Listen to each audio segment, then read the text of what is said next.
যে কালে দেখে জগন্নাথ শ্রীরাম সুভদ্রা সাত, তবে জানে আইলাম কুরুক্ষেত্র।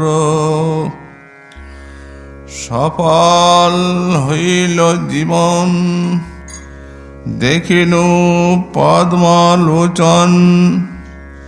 জুড়াইল তনু মন নেত্র।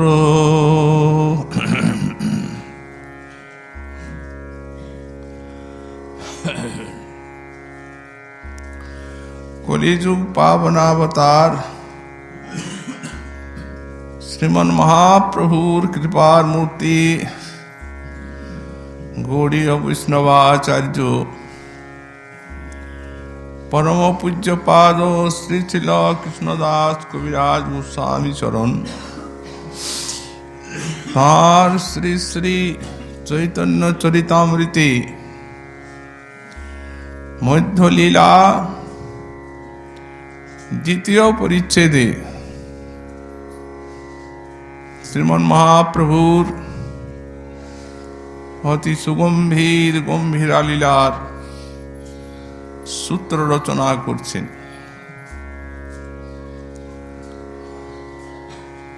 রাধা ভাবাবিষ্ট শ্রীমন মহাপ্রভু সেই রাধারানীর দিব্যন্মাদ বিরহভাবে আবিষ্ট হয়ে আর জগন্নাথ দর্শন করছেন। গতকাল আমরা বলেছি শ্রীমন মহাপ্রভুর জগন্নাথ দর্শন দু প্রকারে হয়ে থাকে। যখন অন্তর্দশায় বিশেষ আবিষ্ট, তখন জগন্নাথ দেবকে সাক্ষাৎ ব্রজেন্দ্র নন্দন মুরলীধারী রূপে দেখেন এবং যখন বাহ্যদশা আসে তখন জগন্নাথের স্বরূপ দর্শন হয়। শ্রীরাম এবং সুভদ্রার সঙ্গে জগন্নাথ দর্শন করে। তো এখানে তিনি শ্রীরাম এবং সুভদ্রার সঙ্গেই মন্দিরে জগন্নাথ দর্শন করছেন। তো যখন যখন এই ভাব নিয়ে সাক্ষাৎ ওই বলদেব সুভদ্রার সঙ্গে জগন্নাথকে দেখেন, তখন এই নীলাচলে জগন্নাথ মন্দিরে এসে আর তিনি যে জগন্নাথ দর্শন করছেন সেই ভাবটি রাধা ভাবাবিষ্ট প্রভুর মনে থাকে না। তখন তার মনে হয় যে সূর্য পরাগে ব্রজবাসী জন কৃষ্ণের দর্শনাকাঙ্ক্ষায় কুরুক্ষেত্রে এসেছেন, তাদের সঙ্গে আমিও কুরুক্ষেত্রে এসেছি। তাই বলছেন, যেকালে দেখে জগন্নাথ শ্রীরাম সুভদ্রা সাত, তবে জানে আইলাম কুরুক্ষেত্র। কুরুক্ষেত্রে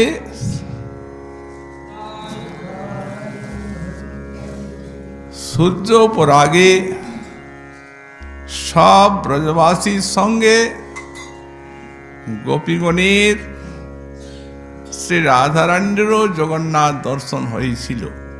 তাই শ্রীমদ্ ভাগবতে দেখা যায়। তো সেইভাবে প্রভু তখন আবিষ্ট হয়ে পড়েন। দীর্ঘকালীন বিরহ শ্রীকৃষ্ণ বিরোহী জাত একটি অতি ক্ষুদ্র নিমেষ মাত্র কোটি কোটি যুগের মতো অতীত হয়। তিনি এত দীর্ঘকাল পরে শ্রীকৃষ্ণ দর্শন করছেন, কি আরতি, কি বুক ফাটা আরতি নিয়ে আর এই কুরুক্ষেত্রে জগন্নাথ দর্শন করছেন রাধারানী।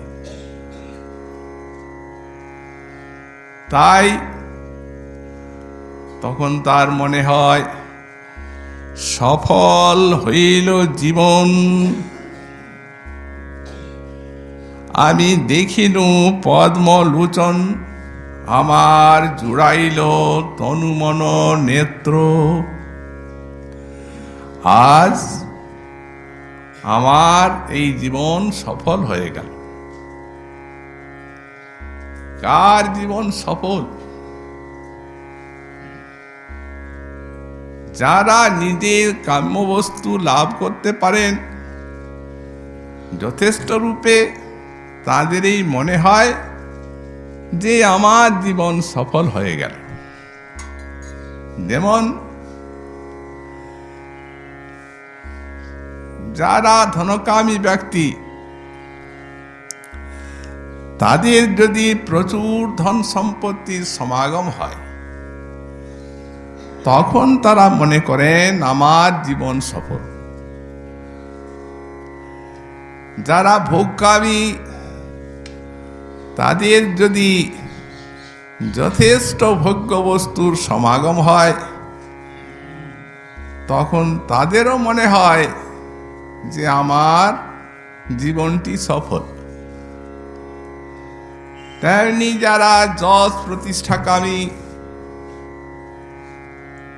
তাদের যদি যথেষ্ট জগৎজোড়া যশ প্রতিষ্ঠা হয়, তখন তারাও মনে করেন জীবনটা আমার সফল। তেমনি যারা স্বর্গ কামনা করেন, তাদের স্বর্গ লাভ হলে মনে করেন আমি ধন্য। যারা মুক্তি কামনা করেন, তাদের জীবন মুক্তি দশা এলে তারাও মনে করেন আমার জীবন সফল। কিন্তু এই বিষয়ে কৃষ্ণ ভক্ত যারা, তাদের দৃষ্টিভঙ্গি একটু অন্য প্রকার। তারা তো ঐহিকের সুখ সম্পত্তি কিছু কামনা করেন না। স্বর্গাপবর্গ নরকেশ্বপিতুল্যার্থদর্শিন, তাদের কথা ভাগবত বলেন। তারা স্বর্গ, অপবর্গ আর জাগতিক নশ্বর সম্পদের তো কোথায় নাই। স্বর্গ অপবর্গকে পর্যন্ত নরকের মতো দেখেন।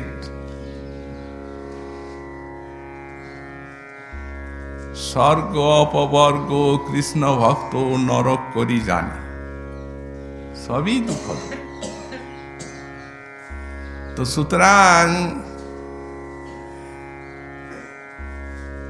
তাদের একমাত্র কাম্য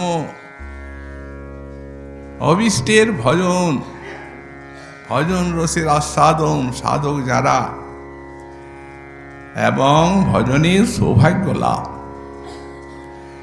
তো তাদের যদি যথেষ্ট ভজন সম্পত্তি লাভ হয়, তখন তারাও নিজেকে ধন্য বলে মনে করে। আর প্রেমিক যারা, তারা তো সাক্ষাৎ শ্রীকৃষ্ণ দর্শনের জন্য উৎকণ্ঠায় পাগল। সুতরাং তাদের তো অবস্থা অন্যরূপ। তাদের তো সেই জল বিনু যেন মিন, দুঃখ পায় আউহীন, এই মতো কৃষ্ণ বিনা ভক্ত। তাদের তো সাক্ষাৎ কৃষ্ণের দর্শন চায়। শ্রীপাদ বিশ্বনাথ চক্রবর্তী চরণ তার মাধুর্য কাদম্বিনীতে লিখেছেন। তখন তার দেহ দৈহিক আদি এবং ঐহিকে সুখ সম্পত্তি আর কোনোটি সান্ত্বনার বিষয় হয় না। তখন বান্ধবকে তার মনে হয় অন্ধকূপ, তখন ভবনকে মনে হয় যে কণ্টক বন, তখন তার আহারকে মনে হয় প্রহার, নিদ্রাকে মনে হয় জীবন বিদ্রাবিনী। সজ্জনে যদি প্রশংসা করেন তো সেই সজ্জনকৃত প্রশংসাকে সর্প দংশনের মতো জ্বালাময় মনে হয়। তার সান্ত্বনার বস্তু এই বিশ্বে আর কিচ্ছু থাকে না। নিদ্রা কি জীবন বিদ্রাবিনী হচ্ছে, জাগর কি অনুতাপ সাগর।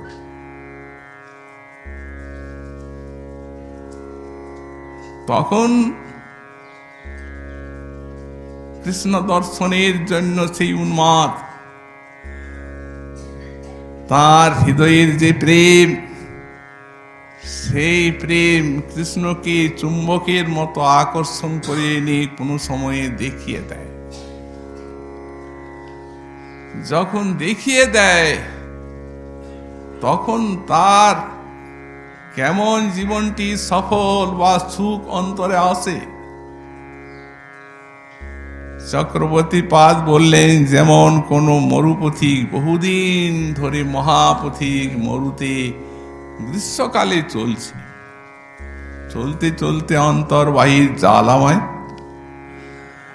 ইত্যবসরে হঠাৎ ভগবত ইচ্ছায় যদি সে সুরদীর্ঘিকার তীরে উপস্থিত হয়,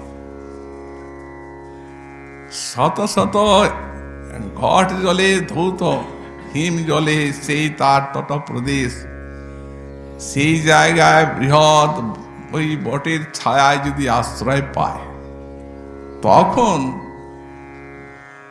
তার যেমন শান্তি বা সুখ হয়। মহামত্ত গজ সে যদি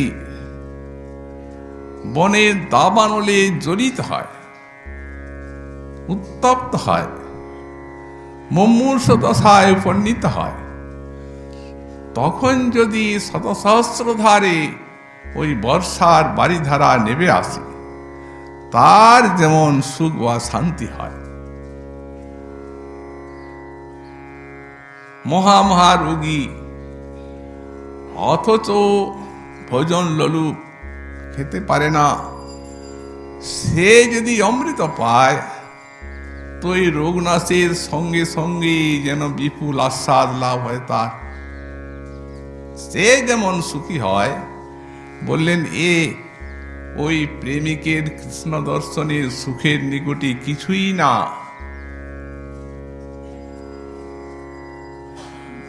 মোটের উপর কোন কবির বাক্যই সেই সুখ বা সাফল্যের কোনো ইয়ত্তা দিতে পারে না, তার কোনো বর্ণনা নাই।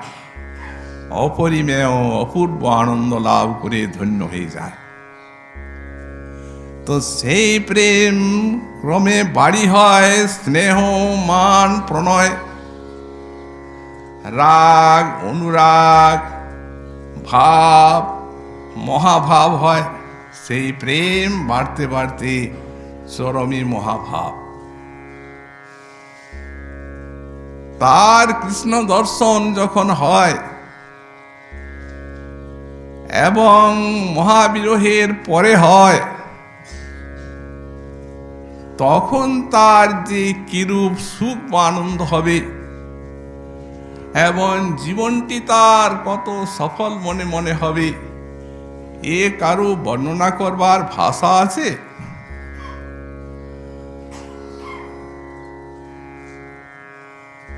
যারা বিনা বিরহেই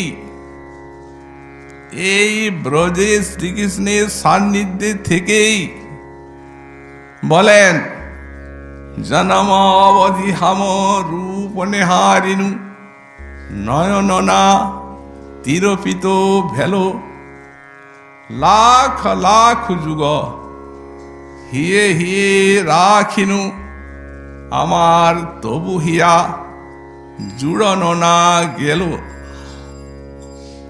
বচন অমিয়া রস অনুখন পিয়নু শ্রুতিপটে পরশনা ভেলি কত মধু জামিনী আমি রহস্যে গায়নু না বুঝিনু কইছন কেলি। এই বৃন্দাবনের থেকেই মিলনের ভূমিতে যাদের এত কৃষ্ণ দর্শনের উৎকণ্ঠা, ব্যাকুলতা, পিপাসা,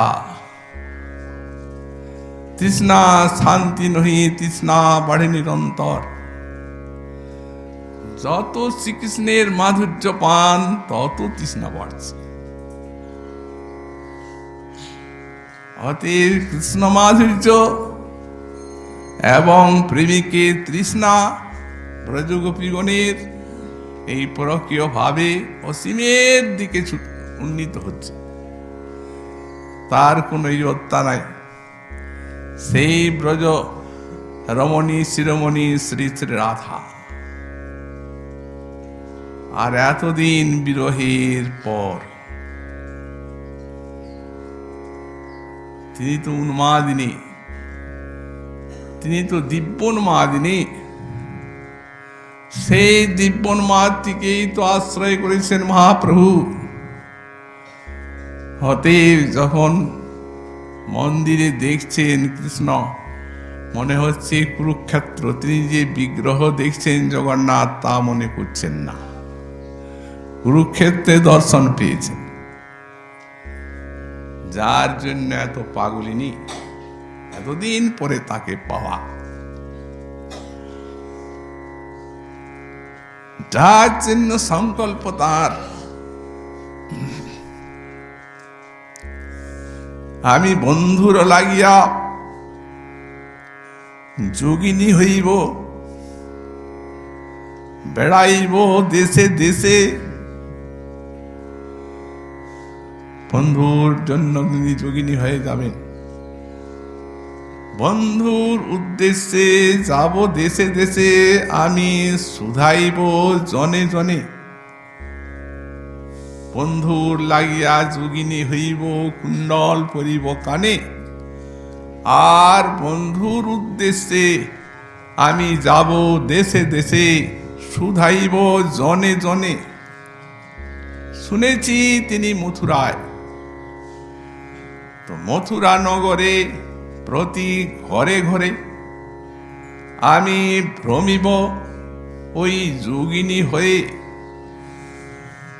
যদি কোথা পাই আমার সেই গুণনিধি, তবে তারে বাঁধিব বসন দিয়ে।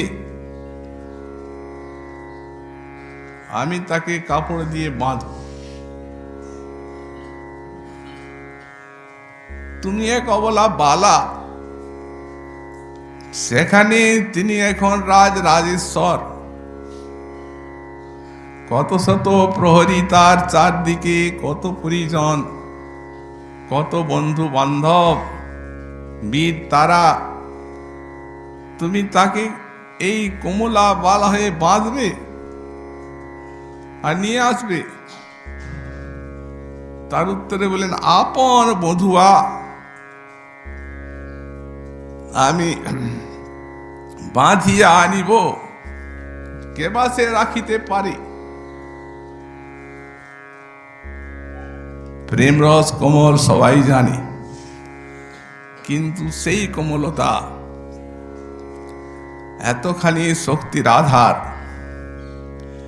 কে জানত? এই ব্রজবালাই জানিয়ে দিয়েছেন। আপন বন্ধুয়া আমি বাঁধিয়া আনিব, কেবা সে রাখিতে পারে? যদি রাখে কেউ, আমি তজিব পরাণ, নারী বধ দিব তারে। যদি কেউ রাখার চেষ্টা করে, সেইখানে আমি প্রাণটা ছেড়ে দেব। কিছু হোক না হোক, অন্তত নারীবধ পাপটা তাকে দেব, না কিছু করতে পারি। এত হৃদয়টা শক্ত। সেই রাধা, সেই রাধার ভাব মহাপ্রভু সেইভাবে দেখছেন জগন্নাথ। অতএব বলছেন, ওহু সফল হইল জীবন, আমার জীবন সফল হয়ে গেল। আজ দেখিনু পদ্মলোচন, পদ্মলোচনকে দেখলাম। এই পদ্মলোচন শব্দের দ্বারা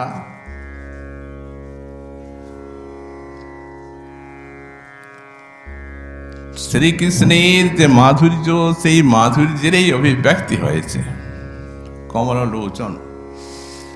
কারণ যেখানে অরবিন্দাক্ষ শব্দ আছে, ভাগবতে তার ব্যাখ্যা আছে যে অরবিন্দাক্ষ এতে মাধুর্যের সূচনা। অতএব কত পিপাসিত এত দীর্ঘদিন।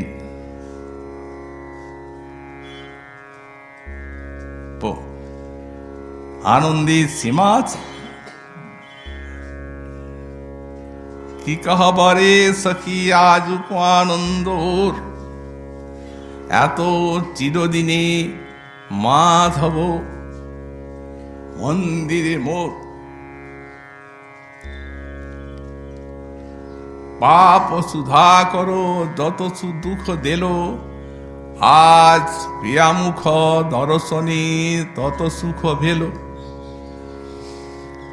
আমি আচর ভরিয়া যদি মহানিধি পাই, তবু হাম পিয়া দূর দেশে না পাঠাই। আর নয়, আর পাঠাবো না। কেউ যদি আমার আঁচল ভরে মহানিধি দেয়, আর তাকে পাঠাবো। শীতের ওড়নি পিয়া গিরিশের বা, আর বরিশার ছত্র পিয়া আমার দরিয়ার না।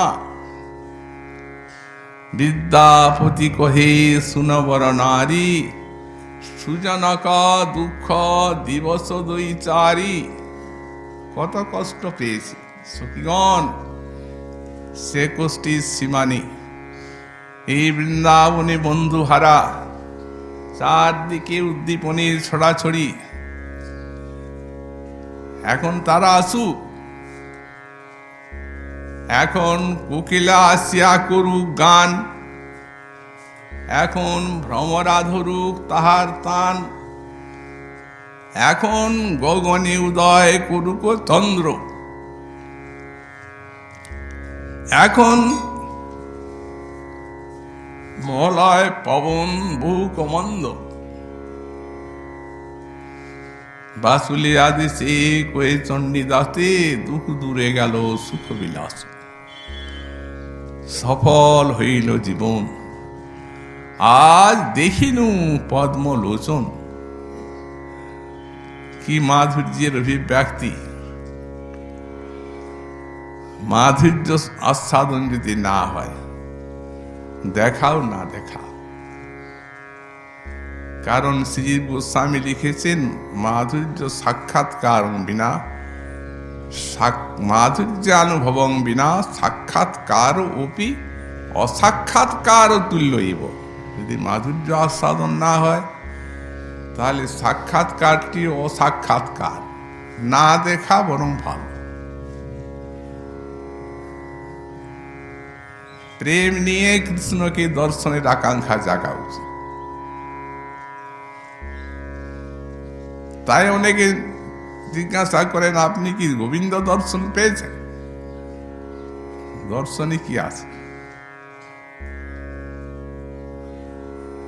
গোবিন্দকে তো আমাদের শাস্ত্র মহাজন পুরুষার্থ বলেন নাই। পুরুষার্থ তো বলেছেন প্রেমকে। এই প্রেম ধন বিনা শূন্য দরিদ্র জীবন। দরিদ্র জীবনে কি দিয়ে কৃষ্ণের সেবা করবেন? দেখে কি হবে? কংসও দেখেছিল, মল্লও দেখেছিল, কিন্তু সুখমুনি বললেন মল্লা নাগ শনি মৃত্যুর ভোজপতি। ভোজপতি কংস দেখছে সেই কৃষ্ণকে, এই কমললোচনকে, আমার সাক্ষাৎ মরণ এসে গেল। মল্লা নাঙ্গ শনি, মল্লগণ চানুর মুষ্টিক, তারা বজ্রের মতো দেখছে।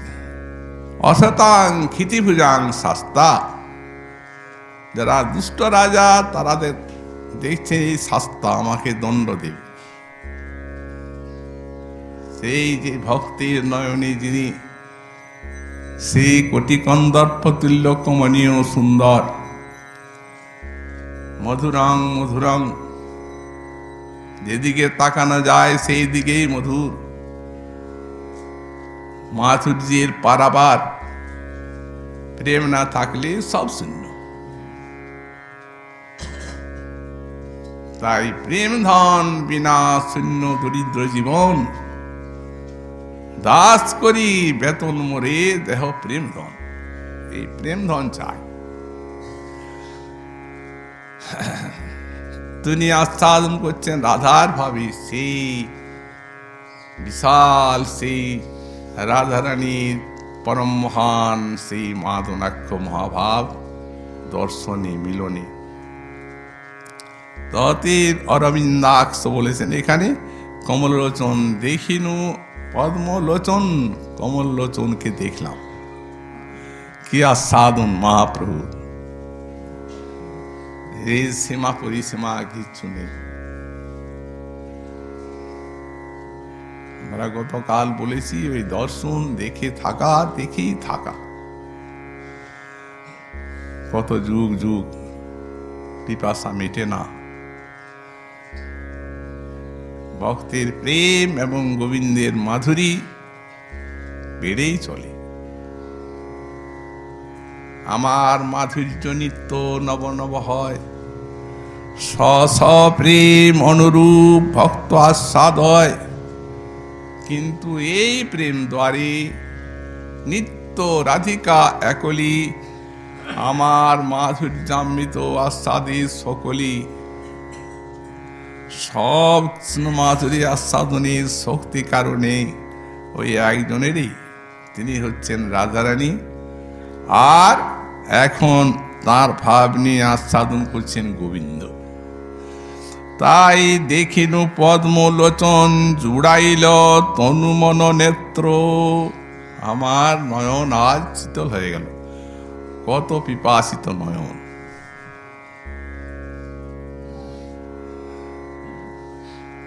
অক্ষন্নতাং ফলমিদং নবরং বিদাম, কৃষ্ণাবলোকন বিনা নেত্রের ফল নাহি আন। যেই জন কৃষ্ণ দেখে সেই ভাগ্যবান। কৃষ্ণ দর্শন ব্যতীত আর নয়নের কোনো ফল নেই। ব্যর্থ এই নেত্র।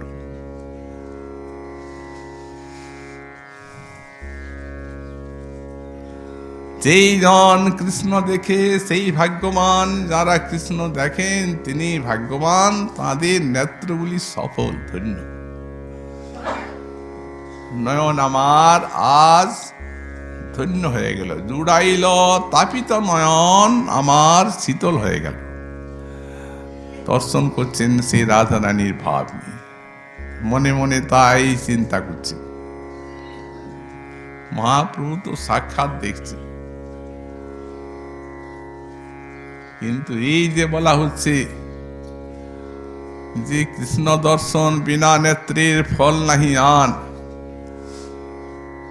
তাহলে কবে প্রেম হবে, কবে কৃষ্ণ দর্শন হবে? ততদিন পর্যন্ত চক্ষুগুলো আমাদের নিষ্ফল। তাই তো বোঝা যাচ্ছে। তাহলে এইগুলি কি জন্য রাখা? বললেন না না, তা নয়, মহাপ্রভু তো দেখছেন বিগ্রহ জগন্নাথের, সাক্ষাৎ দর্শন তো নয়। উনি সাক্ষাৎ দেখছেন, উনার ভাবে যে আমি এই দর্শন পেয়ে গেছি, কিন্তু আসলে তো বিগ্রহ দর্শনই করছেন।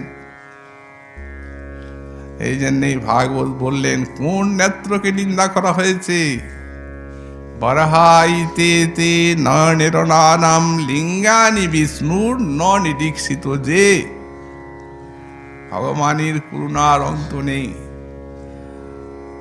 তিনি কোনো অভাব রাখেননি তাঁর ভক্তগণের জন্য, চরণাশ্রিত জনের নিমিত্ত, তাদের নয়নকে সফল করার জন্য মন্দিরে মন্দিরে তিনি বিগ্রহ রূপে বিরাজ করছেন সাক্ষাৎ। এই জন্য এখানে বলা হচ্ছে বরহাইতে তে নয়নে নরানাম লিঙ্গানি বিষ্ণু, অর্থাৎ শ্রী বিষ্ণুর যে বিগ্রহগুলি, এই বিগ্রহ যারা নয়নে দর্শন করেননি, বললেন তাদের নয়ন বরহাইতে মোর পুচ্ছের লেখার মতো জড় নিষ্ফল।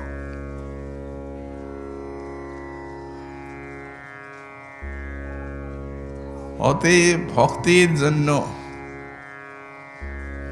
এইখানে অনেক কিছু আছে, তাই বলা হয়েছে সাধনও এখানে, সিদ্ধিও এখানে, ভাবের গোচর সে।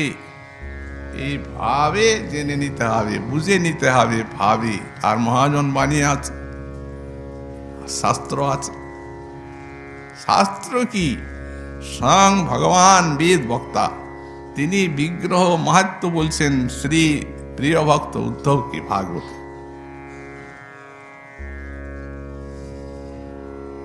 চলাচলে তিসা দ্বিধা প্রতিষ্ঠা জীব মন্দিরম, একটা অধ্যায় বর্ণনা করেছেন এই বিগ্রহ মহিমা একাদশ স্কন্ধে।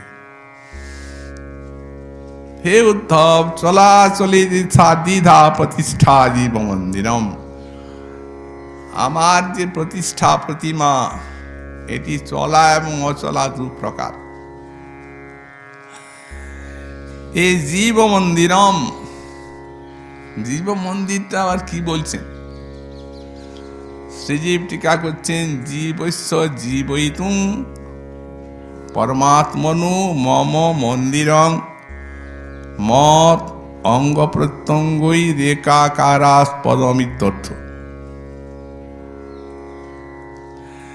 জীব মন্দিরম, এই ছোট কথাটি বহু, এর ভিতরে বহুত অর্থ আছে, ভাব গর্ভ।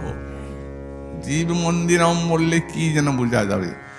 উনি বললেন জীবস্য জীবইতু পরমাত্মন, জীব মন্দির মানে জীবকে যে জীবন দিয়েছে পরমাত্মা, সেই যে আমি, আমার মন্দির মানে আমার অঙ্গ প্রত্যঙ্গ আর ওই প্রতিমার অঙ্গ প্রত্যঙ্গ একাকারাস্পদম,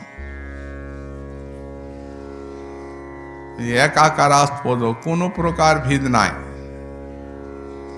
নিজে উনি বলছেন আমার বিগ্রহে এবং আমাতে কোনো প্রকার ভেদ নেই। পরমোপাসকাশ্চতে সাক্ষাৎ পরমেশ্বরত্ব নৈব মণ্ডন্তে ভেদ স্ফূর্তে ভক্তি বিচ্ছেদকত্বাৎ। এবং শেষে লিখছেন তথৈব হি ঝুতিতম। শ্রীজীবের টিকা, উনি বললেন এর দ্বারা কি বোঝা যায়?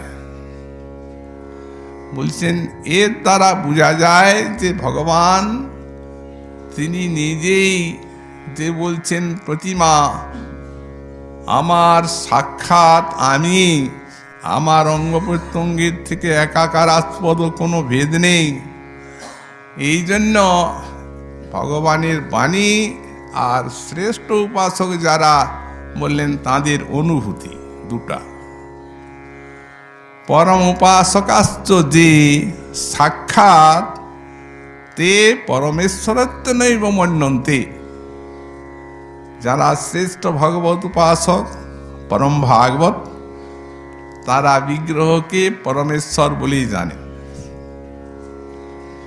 যদি ভেদস্ফূর্তি হয়,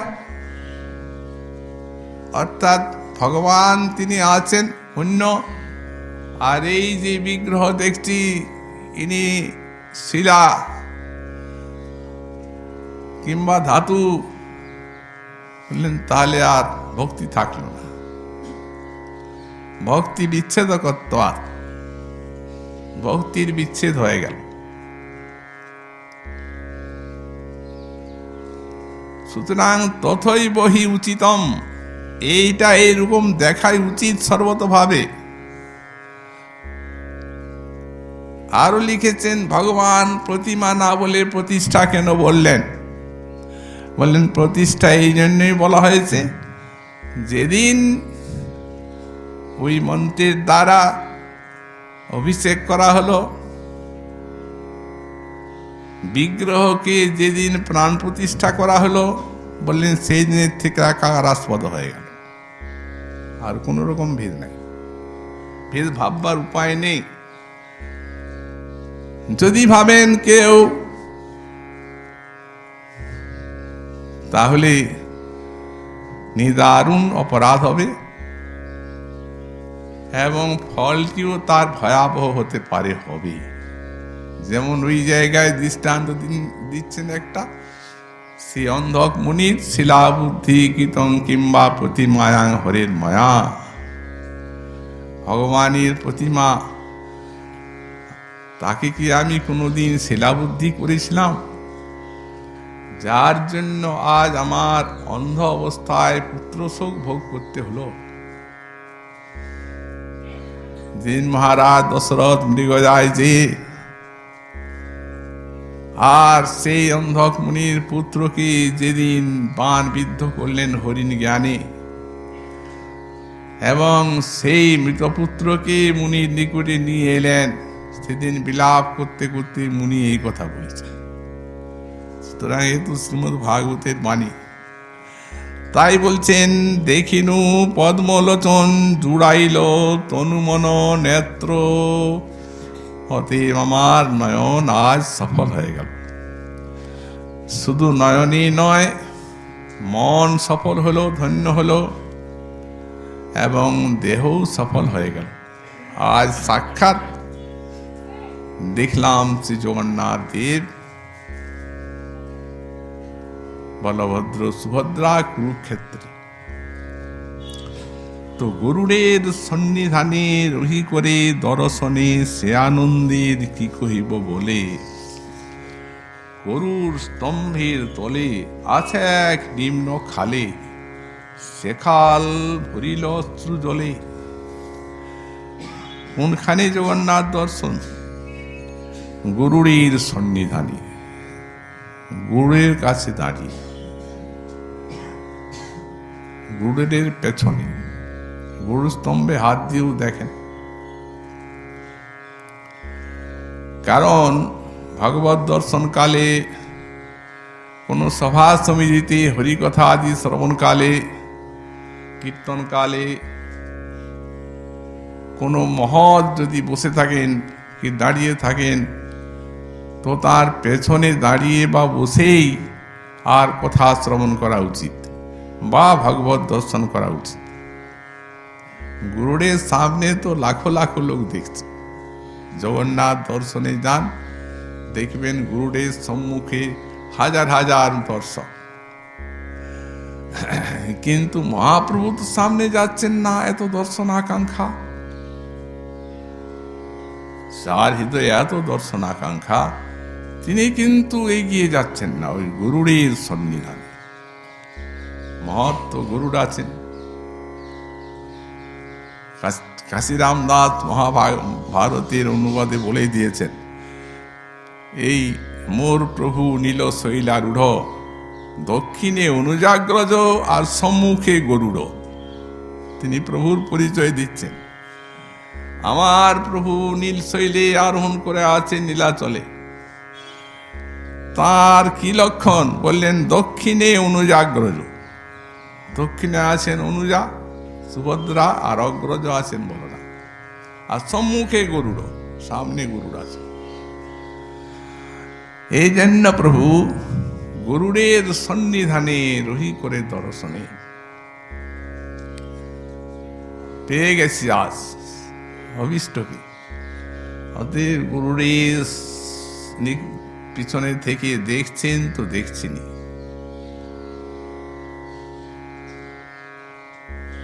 সে আনন্দের কি কহিব বলে, সে আনন্দের কি শক্তি অনির্বচনীয়, বলা যায় না।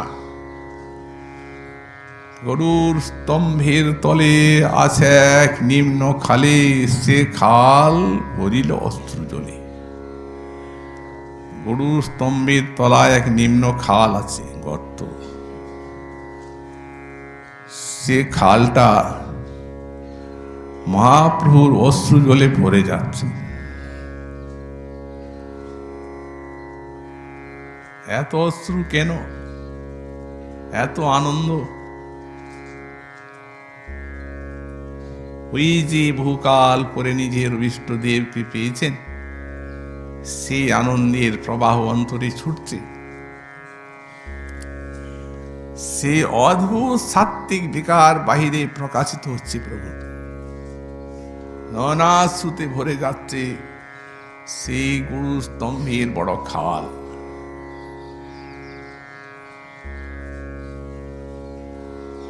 এই কিছু আশ্চর্যের কথা নয়। একবার এক শ্রদ্ধালু মদীয় পরমারাধ্য শ্রী শ্রী গুরু মহারাজের নিকটে দর্শনে এসে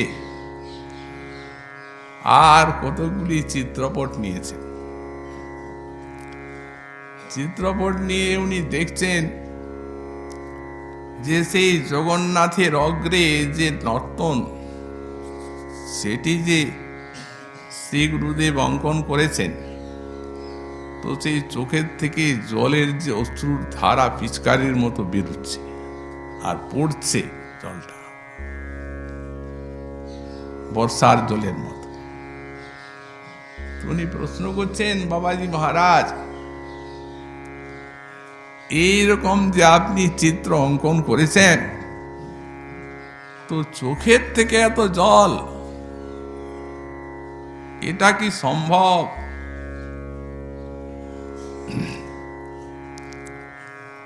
তখন উনি বলছেন, দেখুন, সম্ভব অসম্ভব তো কিছু বুঝি না, তবে কবিরাজ গোস্বামীপাদ তাঁর চৈতন্য চরিতামৃতে লিখেছেন, যখন রথাগ্রে নর্তন লীলা বর্ণনা করছেন, তখন লিখেছেন, জলযন্ত্র ধারা যেন বহে অশ্রু জল, আশপাশ লোক যত তারা ভিজিল সকল। এই কথা লেখা আছে। জলযন্ত্র ধারা মানে পিচকারির ধারা, তো পিচকারির ধারার মতো অশ্রু ঝরছে, ভয় অশ্রু জল, আশপাশ লোক যত ভিজিল সকল। সেই অশ্রু ধারায়, সেই অমৃত ধারায় চারদিকের আশেপাশে লোক সমস্ত স্নাত হয়ে যাচ্ছে। সুতরাং এই তো শাস্ত্রের বাণী, মহাজনের বাণী, আর এটি সাক্ষাৎ দ্রষ্টা যে স্বরূপ দামোদর আর আমাদের শ্রীপাদ রঘুনাথ দাস গোস্বামী চরণ, ওই তাঁদের কাছেই শ্রী রঘুনাথের মুখেই শুনেছেন কবিরাজ গোস্বামীপাদ, এবং তার দৃষ্ট বস্তুটাই তো তিনি লিখেছেন গুরুদেবের কাছে শুনে। অতএব অসম্ভব মনে হলো, এতে সন্দিহান হওয়ার কোনো বৈধ কারণ নাই। কারণ জানেন,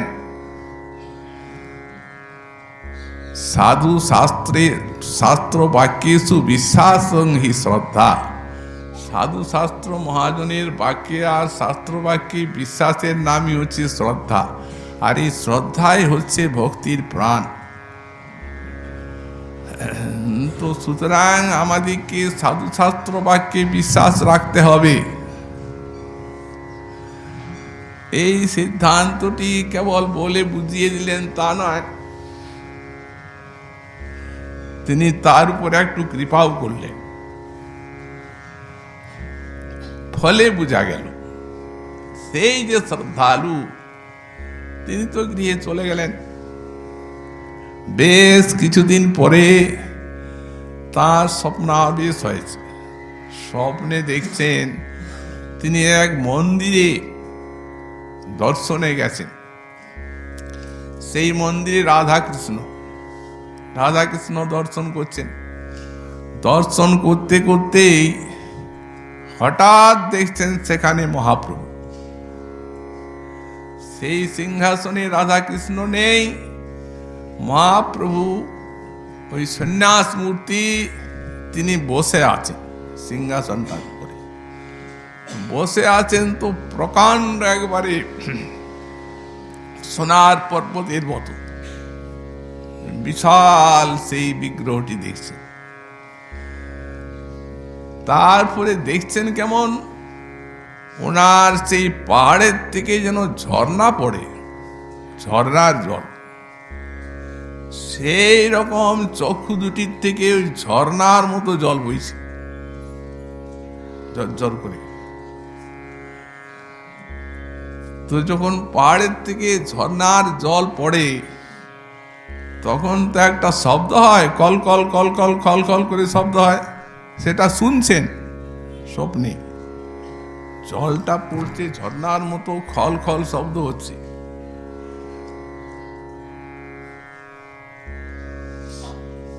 অতএব বর্ণনাগুলি যে আছে এই মহাপ্রভুর সাত্ত্বিক বিকারের অদ্ভুত, এই জলযন্ত্র ধারা যেন বহে অশ্রু জল, আশপাশ লোক যত বিজিল সকল, গরুর স্তম্ভের তলে আছে এক নিম্ন খালে, সে খাল ভরিল অশ্রু জলে। এইসব যে অশ্রু জলের বর্ণনা আরো আছে। সমুদ্রে মিলয়ে যেন গঙ্গা যমুনার ধার, চরণে দে গঙ্গা কি বাইলা বদনে। এই সমস্ত যে ব্যাখ্যাগুলি আছে চৈতন্য চরিতামৃতে, চৈতন্য ভাগবতে, এতে কারো সন্দিহান হওয়ার কোনো কারণ নেই। এর থেকেও ভাগবত বিগ্রহে এর থেকেও আরো কত অনির্বচনীয় অসম্ভব বস্তু প্রকাশ হতে পারে, তা কি কখনো জীব শক্তির ধারণার মধ্যে আসে? আর সেই মহাভাব স্বরূপিণী রাধারানীর ভাব নিয়ে আস্বাদন করছে। তো এত অশ্রু যে সে খাল ভরিল অশ্রু জলে, অশ্রু জলে খালটা ভরে যাচ্ছে। হ্যাঁ, আমরা তো বললাম এখন তিনি জগন্নাথ মন্দিরে নাই। কোথায় আছেন তিনি? এখন তিনি কুরুক্ষেত্রে শ্রীকৃষ্ণ দর্শন করছেন।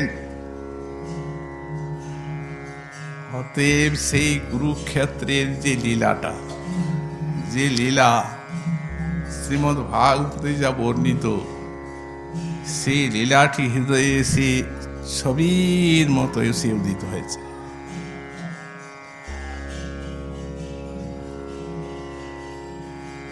রাধারানী প্রেমের আশ্রয় তত্ত্ব, গোবিন্দ প্রেমের বিষয় তত্ত্ব।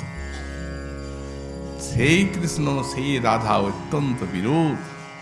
তিনি আশ্রয় বিষয় তত্ত্ব, তিনি আজ আশ্রয় হয়েছে। অতর্ক চরিত্র প্রভুর অতি সুদূর্ব, বুঝবার উপায় নেই।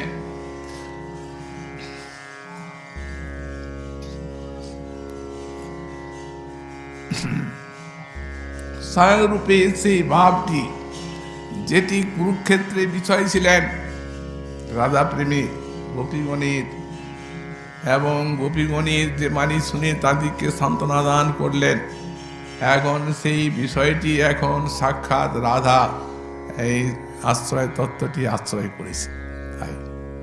তাই আমি তো সুতরাং যে সুখ হলো প্রভুর এবং যে সুখের থেকে এই বিপুল সাত্ত্বিক বিকার প্রকাশিত হলো, আমরা এই বিষয়ে শ্রীমন মহাপ্রভু কৃপা হলে আগামীকাল আবার কিছু আস্বাদন করব। আজকে আমাদের চরিতামৃত কথা এখানে। Please subscribe this channel.